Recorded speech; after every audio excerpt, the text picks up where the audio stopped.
capital O, capital R, capital D. The Lord.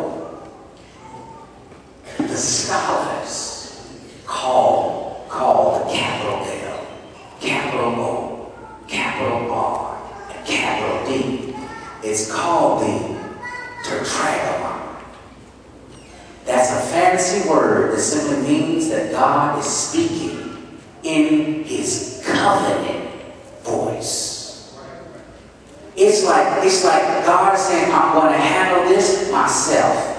So what God does as a concerned father is he steps in and he says, let me talk to you. That is the care of a concerned father. Now I want to talk about the calamity of a careless people. Watch this. Watch this. God says, I have nourished and brought up children. We got any mamas in here that have nurtured their children? Children need to be taken care of. There are mothers that will forsake their jobs to go and take care of their children. There are mothers who don't mess with my baby. Let a good mama find out that you can put your hands on my kids. There's going to be consequences and repercussions if you mess with mine. I don't mean to tell her, I don't mean to start no stuff, but the other day, my sons came running in because they had a problem with somebody at the block. They were down at the park, and there was a little girl who got to cussing at the boys, and she was older than them, and then some little fella, some little 8, 9-year-old kid messed around and hit Jalen.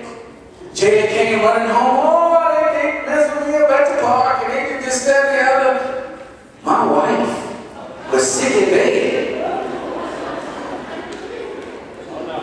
Hey, you know I love you. Sick in bed. Sick. Jalen came in crying, all in his eye, talking about what had happened.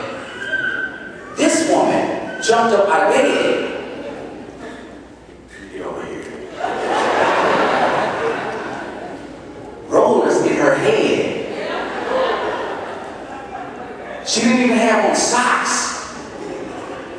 Slipped into some, I don't know what, they weren't even jelly shoes, y'all.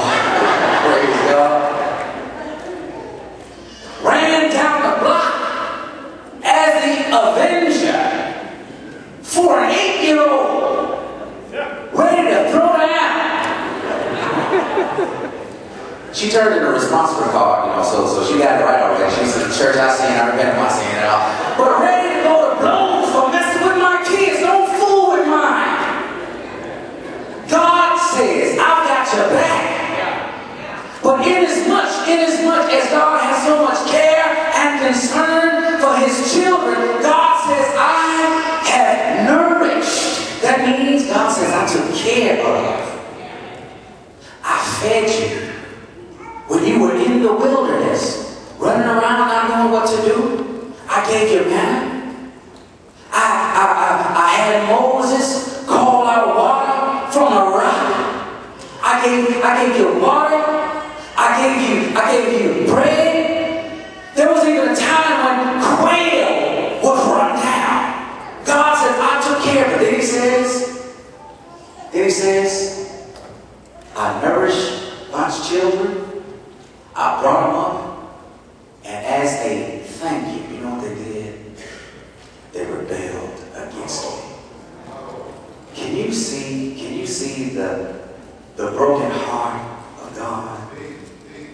And you know what's crazy? We look at that and we frown our noses up at the children of Israel. But I want you to know, it ain't just Israel.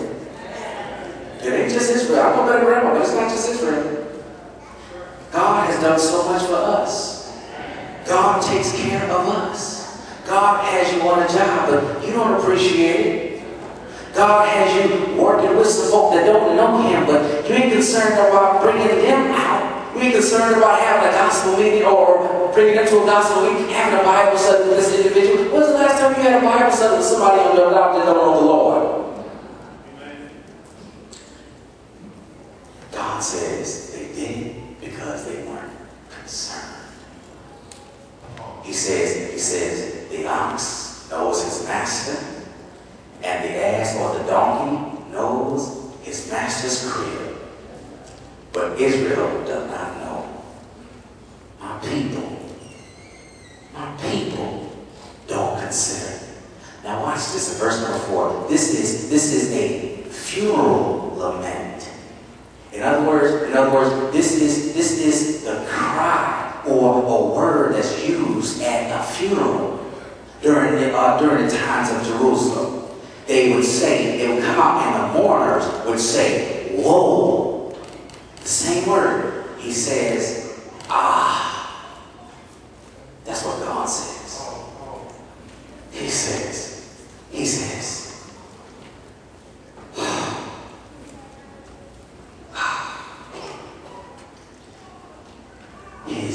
His grace and mercy is so deep for us that when we rebel, it almost breaks God's heart. And he says,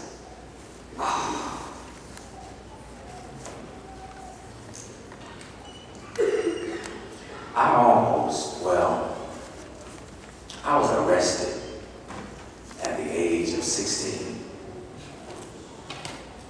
I wasn't out jumping in nobody's window, but I was out doing some stuff that I had no business doing.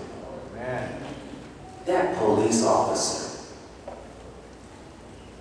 put the cuffs on me, sat my crazy behind in that squad car, and the unmerciful rascal brought me home.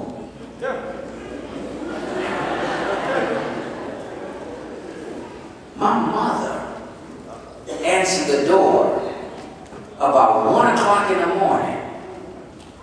She got up, rollers in her head. What's up, sisters? And when she saw the officer, there was an air of concern that saturated her face. And then off to the side was me. And when she looked at me and saw me with the officer, she went, when God saw how we act and how we respond and how we don't consider, God says, oh. Then he says, watch this. And see, I want you to see how it progresses. He says, sinful what? Nation. Starts out as a nation. Then he says, a people. So it goes from a nation. Now it segues to the people. Who are the people? They are a people that's laden with iniquity, laden with sin. It says a seed. So it goes from a nation to a people, now to a seed. And it says a seed of evildoers. That's how God is describing us. Children that are corrupters. Nation. Then it goes to a people. Then it goes to a seed. Now it goes to children. What does he say? He says they have forsaken the Lord. They have provoked the Holy One of Israel. The Holy One of Israel is a term that Isaiah uses a whole lot. The Holy One of Israel has reference to the fact that he's the Lord of hosts. He's the Lord of the armies. God has strength. God has power. But even though God has all of this strength and power, his people are gone away backwards. Then he says, why should I take care of you? Verse number 5. Why should I keep looking out